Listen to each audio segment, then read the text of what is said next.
a little strange to fall asleep in one country and wake up the next day in a completely new one, all without having moved a single step.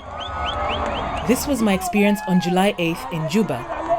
I went to bed in Sudan and awoke in the Republic of South Sudan. I'm Sandra Masharia, and I was given the chance to witness history firsthand when my employer, the United Nations Development Program, sent me to provide additional hands on deck to our office in Juba during the new country's independence period. I would not have wanted to be anywhere else. I'm feeling good. Our country is becoming a new nation. As a Kenyan with Sudan next door, I remember the South Sudanese story from my childhood. The war that never seemed to end, with more than 2 million people who lost their lives. Refugees hosted in northwestern Kenya and food drops into Southern Sudan. And then in 2005, a peace agreement signed in Kenya gave the Southern Sudanese the chance to vote in a referendum to either remain united or secede from the north.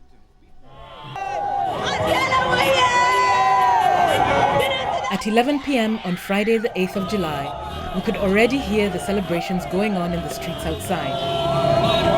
Car horns and music blaring, dancing, and the ubiquitous cheer, "South Sudan, oye!"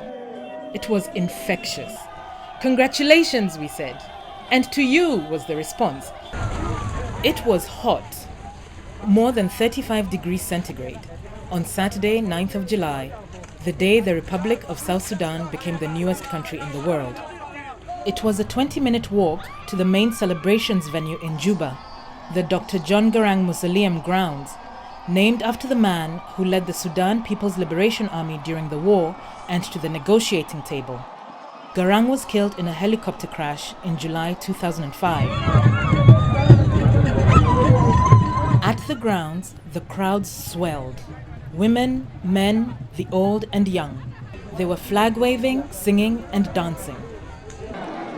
The ceremony began with prayers, after which, to be honest, I couldn't hear a thing for all the singing and dancing. That as the President of the Republic of South Sudan, I shall be faithful and bear true allegiance to the Republic of South Sudan.